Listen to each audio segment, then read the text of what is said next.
munição. E essa munição não é uma munição qualquer que você vai lá, só produz mais, ué.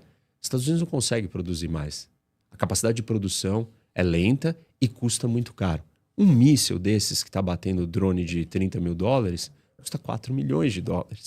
Isso é uma guerra totalmente insustentável do ponto de vista econômico. E a China está achando lindo isso. Ela está feliz da vida.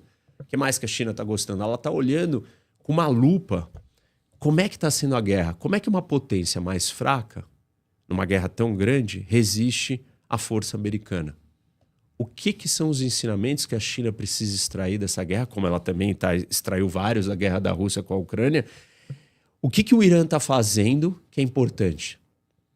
Uma lição que a China já tinha e que agora ela tem certeza absoluta. Capacidade de produzir drone muito barato em escalas massivas jamais vistas. Os americanos, os europeus, os japoneses, os taiwaneses, todos os aliados do Ocidente não são capazes, não encontraram uma saída para esse tipo de guerra. Eles não têm a saída. A Ucrânia tem a saída. E agora está na hora de olhar para a Ucrânia e falar: pô, Ucrânia, a gente não está dando valor na sua resistência aí. O Trump só critica e reclama da Ucrânia. Está na hora dele ir lá e falar: vamos conversar? Porque você tem uma tecnologia, você está lidando com essa ameaça há um tempão e você não tem dinheiro. Como é que você está fazendo? E o mundo precisa disso. Então a China está feliz da vida, né? Voltando para o raciocínio aqui. Quem mais está feliz? A Rússia está muito feliz. O preço do petróleo está aumentando. Conforme o preço do petróleo aumenta, essa é a fonte de sustentação e financiamento da guerra da Rússia e da economia russa.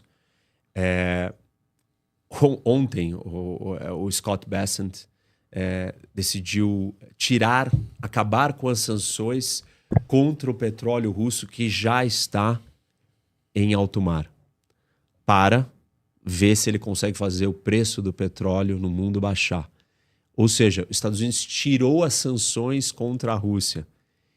A Rússia está ganhando com o petróleo. As baterias antiaéreas que alimentam a Ucrânia estão se tornando uma commodity, um equipamento mais raro, mais difícil, vai sobrar menos para ir para lá. Os Estados Unidos vai precisar de mais arma conforme a guerra vai continuando, menos armas sobrando para a Ucrânia. As sanções contra a Rússia foram levantadas, então a Rússia está feliz da vida. Os Estados Unidos, a Rússia e a China, outro ponto que eles também estão felizes, olham para tudo isso e falam: maravilha, deixa os Estados Unidos ficar atolado em mais uma guerra no Oriente Médio por mais muito tempo. Foi isso que aconteceu nas últimas 2 décadas e foi isso que fez a Rússia fazer o movimento que fez.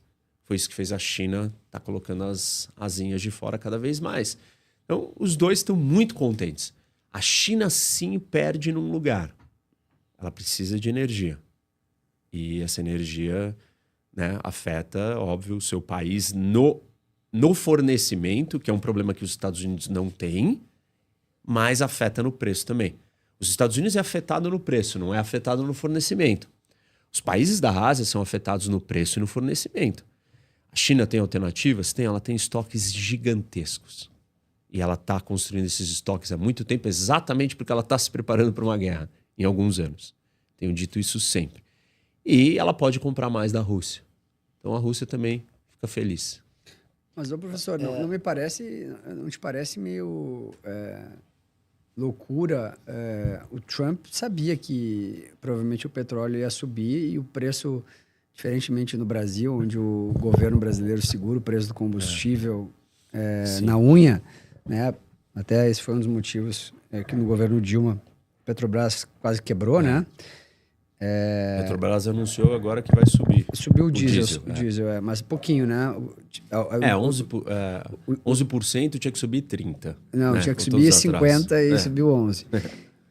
Mas não te parece suspeito Trump? Nos Estados Unidos, cada 1% que sobe o petróleo, sobe 1% a gasolina na bomba automaticamente no dia seguinte.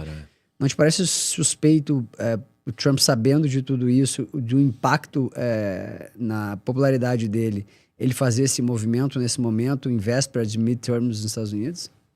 Tem 2 elementos aí, Ferri. O primeiro é o estratégico e o outro é o político. Vou começar pelo estratégico. É o seguinte: toda guerra é um jogo de nervos.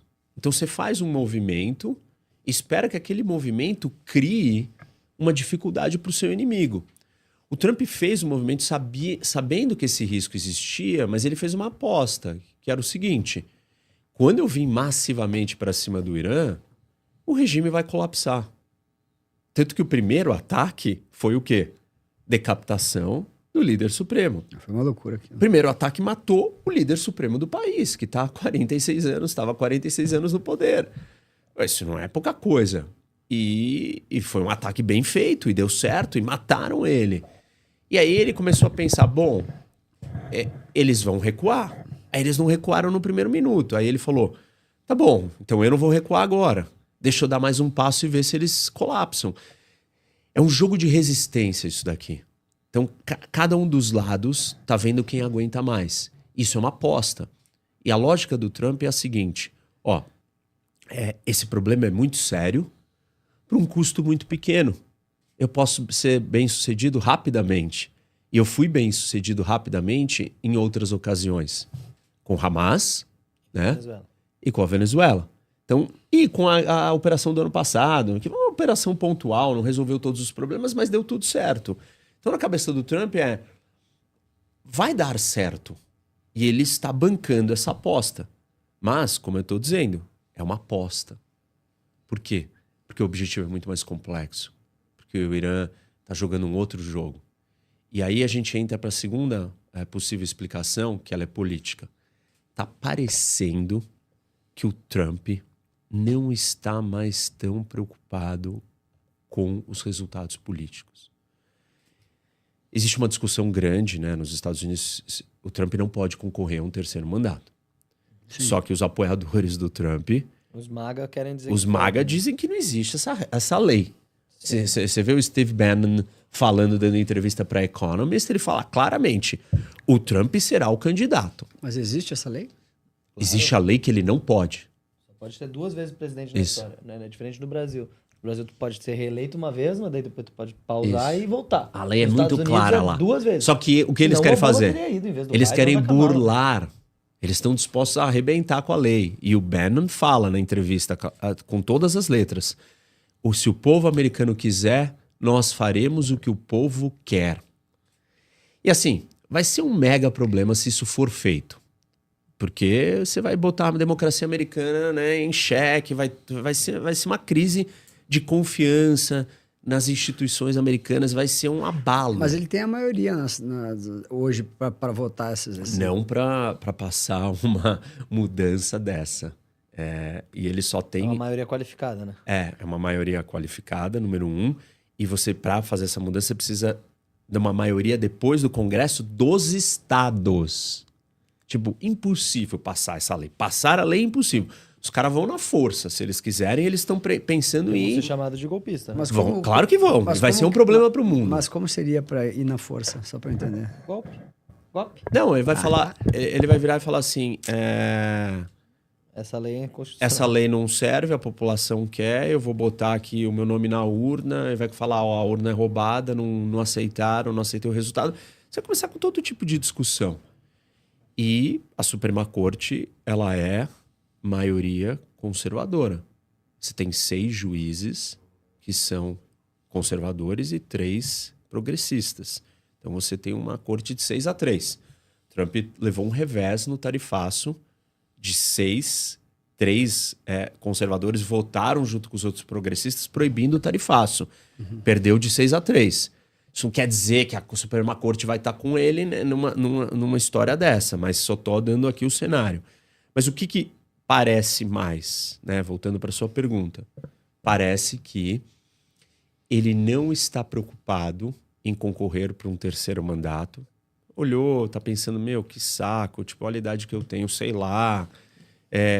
Vou fazer o que precisa ser feito para ser reconhecido pela história como alguém que deixou um legado e fiz coisas muito difíceis que nenhum presidente americano quer fazer. Resolver o problema do Irã é uma situação, é um objetivo muito difícil e precisa ser resolvido. E ele resolveu encarar essa história. Então, tu acha que ele abandonou a popularidade? Eu acho que ele tá não está preocupado. Todos legado. os sinais dele contradizem a regra básica que você descreveu aí. Não faz sentido ser. Agora,